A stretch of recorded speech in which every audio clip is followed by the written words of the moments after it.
Adesso invito la Sua Eccellenza Andrea Silvestri, Ambasciatore d'Italia e Macedonia, a prendere la parola. Grazie. Dobar dan da site, благодарам многу на професор Цветковски за воведот и за иницијативата.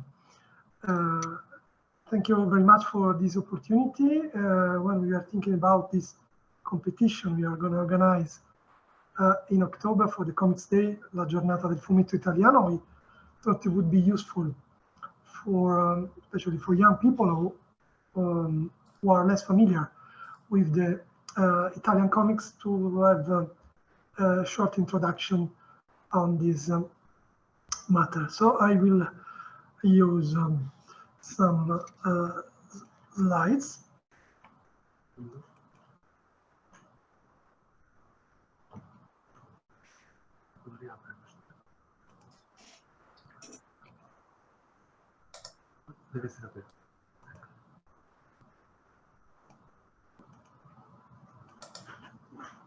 Okay, here we are. Since the beginning. So first of all, I would like to divide my introduction in three parts. First of all, a short focus on what we are talking about, what the comics are. Then on the history of the Italian comics through a sort of ride on its main characters. And finally, I will focus on the Italian characters who have been more popular in former Yugoslavia and in North Macedonia. So, first of all, what we are talking about, they're called in different ways in foreign languages. They're called comics, bande dessinée, in French, historietas, in Spanish, stripovy, here in North Macedonia, and in Italy we call it fumetto or fumetti, the plural form. Fumetto actually is the balloon, the cloud where you put the words, the text. So what are they basically? It's an image plus a text. So in this regard, we can have several ancestors. This is very famous. It is in the Basilica of St. Clements in Rome, actually where St. Kirill is buried. That's an example of the 11th century where you see an image with some text in Italian. This was the common language of the people, spoken by the farmers, while the clerics, they speak Latin. But it's not just an image plus a text, they are also set in a sequence. That's why we talk of sequential art.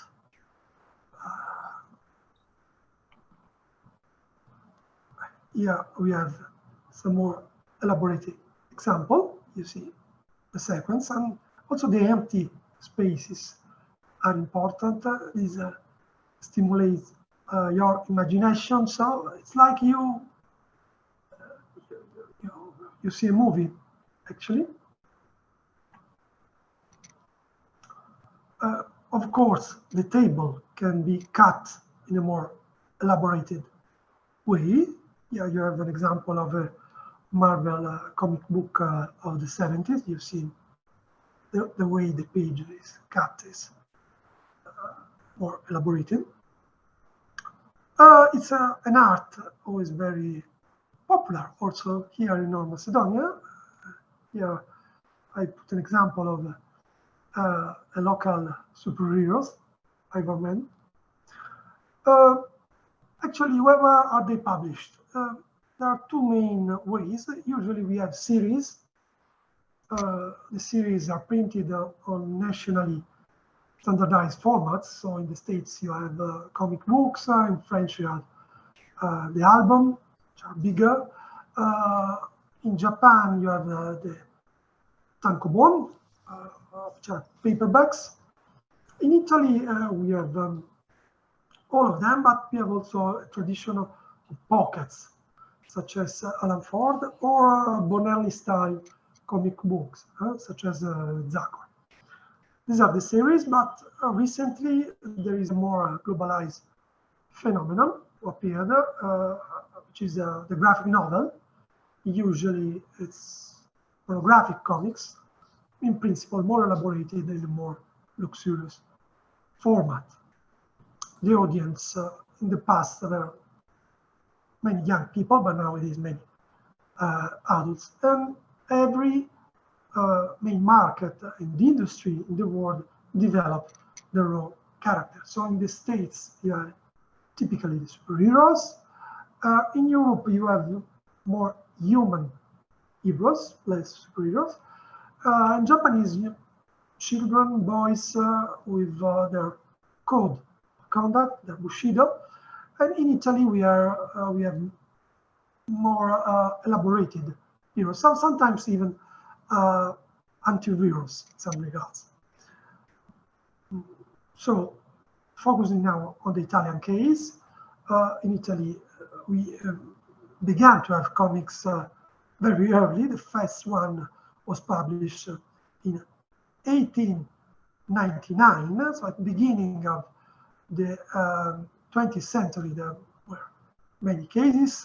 This is one example of Signor Bonaventura, Mr. Good Adventure. At the beginning, we didn't use very much the balloons and also the onomatopoeias, such as crash booms, were removed. And we tend to put at the bottom of the page some rhymes. So, such as qui comincia l'avventura del signor Bonaventura, to give more literary dignity to this art. It's very important to us. So we are the fourth market, fourth industry in the world. Only in Italy, there are 9 million people who are usual readers of comics. We have around 4,700, 800 issues every year. We have the most important festival, a comics festival in Europe, which is the Festival of Lucca. We have some big publishers, such as Panini, who publish Topolino, Mickey Mouse, and the Marvel, and Sergio Bonelli Editore, but also many other small and medium-sized publishers. Just to give you an idea, Sergio Bonelli Editore, which is one of the most important publishers in Europe, in 2017 published more than 23,000 new tables. And there were 400 people working for them, just to give you an idea of the dimension. So historically, I told you we begin at this began at the beginning of the 20th century. In the 30s, there was an interesting phenomenon. There was a sort of American invasion. In the 30s, they had very good adventure comics in the States, such as Flash Gordon, many others, Stan Thompson, and so on. They were very successful in Italy at the time. So the fascism noticed that. And as for the fashion in the education of the young people was very important. They decided first they pushed the publisher to Italianize American comics. So the series Tintalia Lux became Cino e Franco.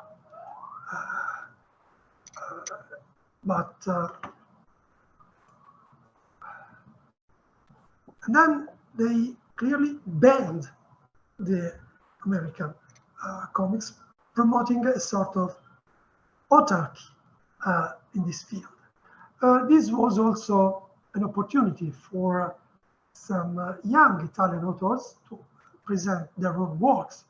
Here in the left, you have an example of a science fiction story Saturno contro la Terra, which was published also in Serbia some year after. That's a good one. To the right, we have Il Legionario. The protagonist is fighting in the Spanish Civil War. Now, just to give you two examples. Another one is Dic Fulmine. This was published the same year of Superman. It's also interesting because Superman at the beginning didn't fly, it was just very strong. So it's very similar. I'm very proud to be Italian, in line, in compliance with the instructions of the regime at the time. So, in the aftermath of the Second World War, there was a sort of retaliation from the standard. All the heroes, as you notice, were Italians during the last phase of the fascism. So after the Second World War, all the heroes were foreigners. And at the beginning, also the authors, they changed their name. They used American, English family names. This was one of the first, Tex, or Tex Wheeler, the complete name. It's a Western. This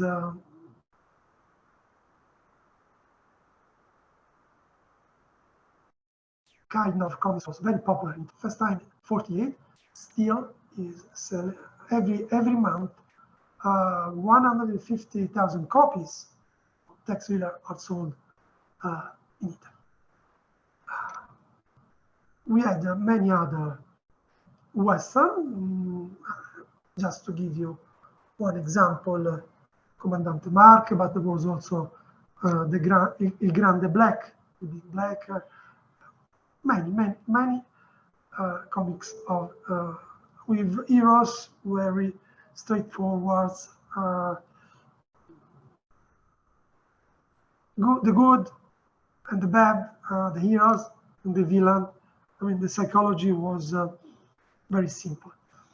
Bonelli published, created other authors. This is an interesting one. Was created by Sergio Bonelli himself. Was the son of the creator of Tex. Mr. No is still is not living in Italy. Is living in Amazonia, Brazil, in the 60s, with a more elaborated psychology. Then in the 82, you have Martin Mister, who is an archaeologist, and he's studying also Atlantide, ancient civilization, mystery of paranormal, and so on. Some year after, you see there is a tribute. The first number of Nathan Never is also a tribute to Martin Mister. And this is a science fiction series, very good one as well. But they publish also legal thrillers such as Julia, with a girl as protagonist, an horror such as Dampier. In some other case, such as Prelitz, the protagonist is a young girl doing graffiti in a city. It's not very clear what kind of city is that. Then the more recent one is a fantasy hero, Drago Nero. Here you have a summary of all Bonelli heroes, and to make a test, you can try to guess how many are Italians. Very few, very few. But this changed over the last 20 years. This changed because now we have also Italian heroes. Other publisher the noirs. This is a trend beginning in the 60s, they were called heroes with the K, such as diabolic, criminal, satanic. They are villain, basically. They are bad, they are criminal, they are thieves, they kill people. Diabolic is still published nowadays. Last year there was also a movie dedicated to him, but there are also other examples. For instance, Criminal and Satanic, written by Max Bunker and designed by Magnus, who later created Alan Ford. There is more sex for the time in comparison with diabolic in this case, but the atmosphere is always an atmosphere of black stories. This is a trend that continues still our days. Roberto Recchioni created very interesting heroes in the new millennium. For instance, Pietro Battaglia is a Sicilian vampire. He became a vampire during the First World War, during the Battle of Caporetto, and going across national history till now. But there is also the cycle, the monsters of Rome. Here the protagonists are not only Pietro Battaglia, but an entire team of monsters with Italian pedigree. So the Invisible Man, the Mummy, who is a cardinal of the Vatican, the Invulnerable Woman, the Werewolf of Ostia. Ostia is the beach of Rome, and so on. Another interesting thing to remind, to be aware, is the fact that in Italy we produce a lot of Disney. Disney is an American firm, but after the Second World War, in Italy, Mondadori got, a publisher got a license to produce Italian stories with American characters. So not everybody knows that the longest story that you may have read of Topolino, Mickey Mouse, Donald Duck, and so on, were written and designed, are still written and designed by Italian authors. And over the years, they created also some specific heroes who were not present in the American universe. For instance, the most known is Paperinik, again a hero with the K. You see, it's Donald Duck, but becoming a sort of superheroes with dark atmosphere as well. But also Brigitta, the fiancée to his right, the fiancée of Uncle Scrooge, of Zio Paperone, Tomino Beep Beep, and many others. In some cases, they are a parodic version or very known Italian people. For instance, Paperotti, who is a singer, it's a parodic form of Giovanotti, but also Papertotti, who is an ironic version of the singer, the football player of AS Roma, Totti. The comic heroes were not just Disney's; they were some other were invented and created by other Italian publishers, such as Tiramolla, which is interesting, is an elastic man. Also, Nonna Belarda and Soldino. Nonna Belarda is like Popeye. She's an old Baba, not a Baba Yaga, but an old grandmother, but very strong, very funny. There is also a devil, is very unlucky, such as like Donald Duck, very funny, Geppo, and the same phenomenon that for Disney, Popeye was also published, was also created.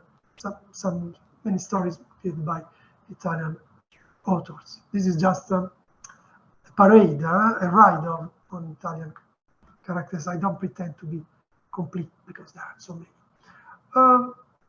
In the 70s, we began to have some glimpses of reality, also of the Italian reality, in authorial magazines and also in popular comics. So concerning the first case, we have the case of Zanna, which was created, Zanardi was created by Andrea Pazienza, a very talented, skillful author of the 70s and the 80s. But we had also the Commissario Spada, the Commissioner Spada, very realistic series of the 70s. Always in the authorial magazine, in 65, Guido Crepax, with complete author text and design, began to create Valentina. This is a very interesting character, inspired by the American actress Louise Brooks, by his own wife, by the way, very psychologist, very sexy for the time. It is located in Milan. Also in Italy, we had this story of another Valentina, but in this case, Valentina, she's a younger Valentina, Valentina Melaverde. She's a teenager, and she has also a sister with a child, and they were realized by a very good Italian author, a lady, Grazia Nidasio, and at the end of the 60s. The new millennium, there was a real breakthrough of Italian reality and history, and this happened through some graphic journalism. As an example, I mean, these are graphic novels dedicated to real, there are bios to real people, such as Giovanni Falcone. Just some days ago, we commemorated the murder of this real hero, who was a judge, a prosecutor, was killed by mafia 30 years ago.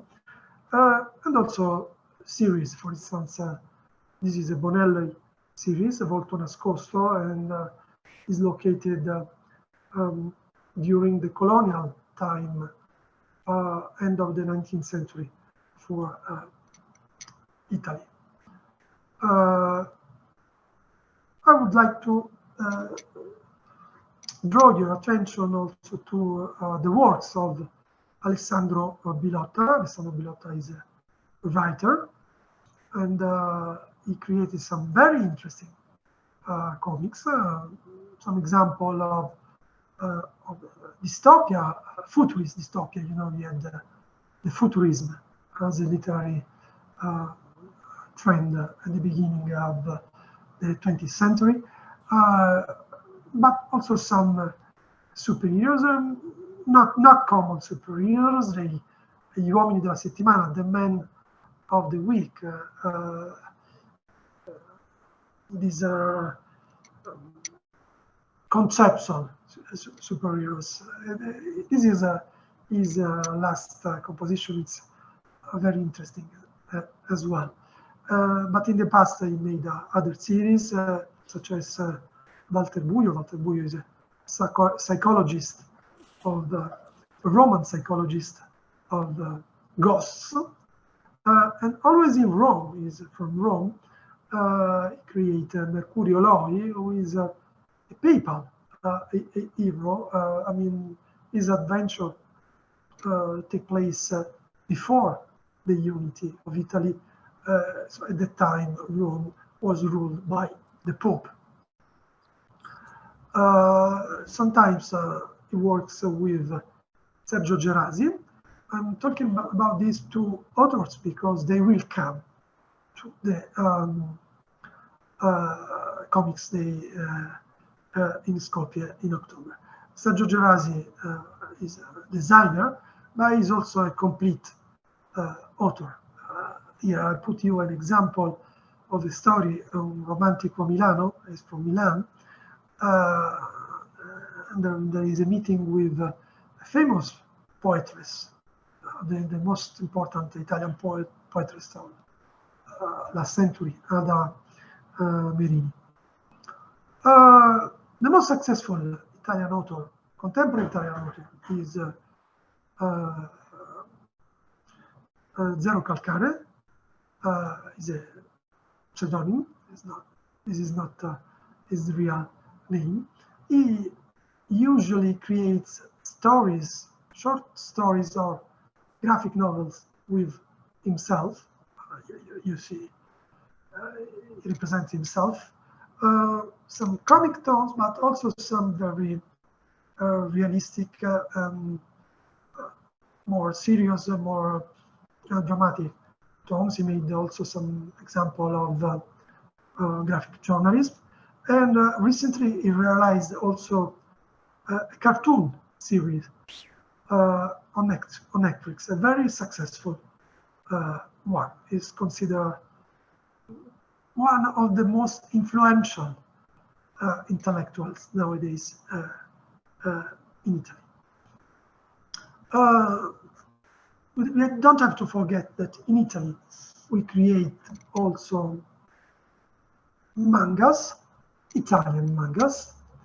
There are many, more than can you imagine. Manga are very popular in Italy, original one and also Italian one. So just to give you two examples, I've chosen two of them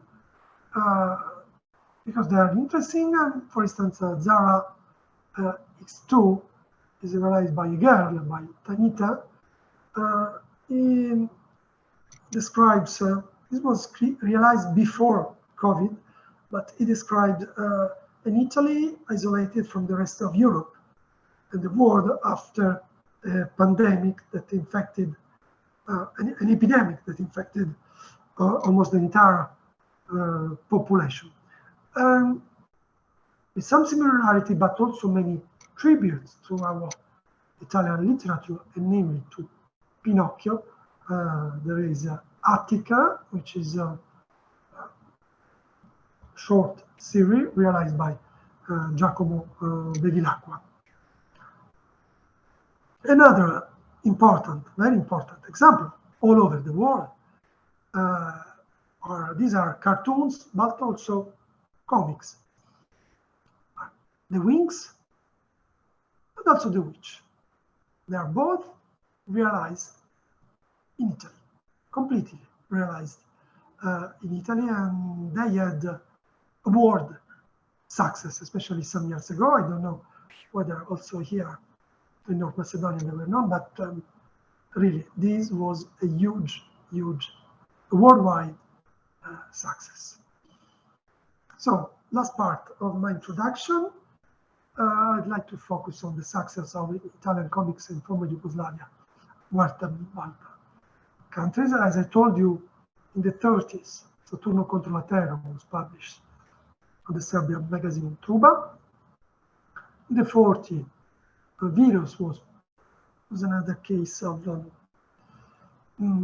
contemporary science fiction, let's say. It was published on the magazine Politikin Zabavnik.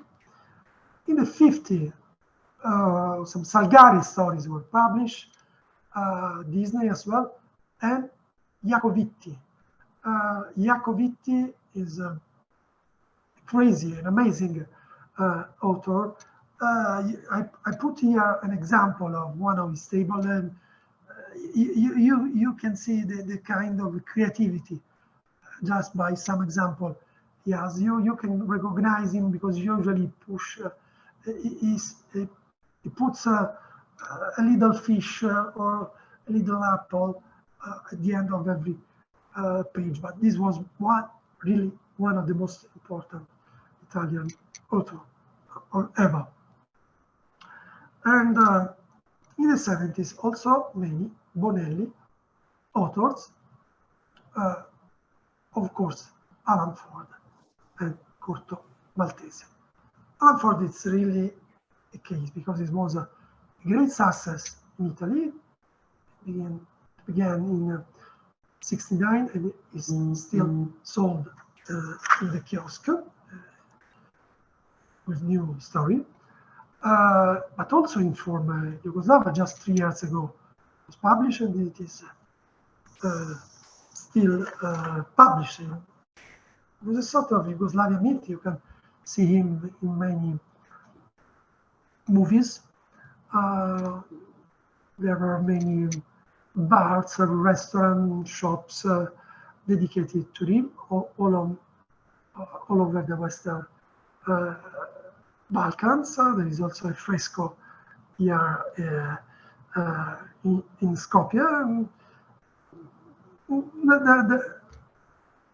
We wonder in the past why there was this success.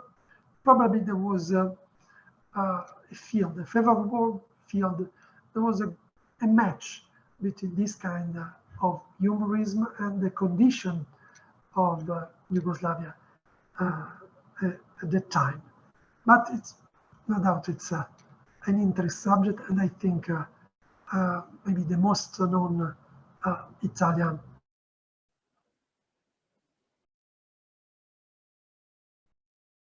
character in the Alan Ford, you know, is member of a group, the TNT group. We have the number one, Oliver, Geremia, Bob Rock, and so on. But also Zagor was very popular. Zagor is, we say in Italy, we say a Tarzanide. His model is inspired by Tarzan. It's a mix between a sort of Tarzan and Western heroes. He lives somewhere in Darkwood Forest, which is a fictional forest in the north of the US at the beginning of the 19th century. Good hero. Again, it was created by Sergio Bonelli himself, a positive hero, fighting injustice, defending the good. But here also Corto Maltese was very successful. It was realized by the great Ugo Pratt, a real example of authorial product. And again, at this time, he was not Italian, it was a typical nomadic hero. Then, I didn't mention earlier, but Dylan Dog. I didn't put the name, but everybody knows him. Dylan Dog. This was invented by Tiziano Sclavi in 1986. Now it is published in Italy and elsewhere in several series. Some years ago, it was also translated in North Macedonia. Every year, 2,600 pages, more than Spider-Man. This is a worldwide record. And all in all, so far, just by the regular series, more than 70,000 pages have been realized. I told you there are several series of Dylan Dog. There is also a cycle, The Planet of the Dead. This is a Dylan Dog of the future. Again, after a pandemic, a zombie pandemic. And this was realized, written by Alessandro Bilotta, the writer I mentioned earlier, who will come to Skopje, and some of them were designed by Sergio Gerasi. This is the last one this summer, Una risata vi risusciterà, which is really a masterpiece in my opinion. Here you can see a page of Dylan Dog designed by Gerasi. So, as I told you, this was just a ride, a parade, to give you the idea of how many Italian characters existed. I put a fresco realized here in Skopje. So you see Bob Rock of Alan Ford, you see Uncle Scrooge, Zio Paperone.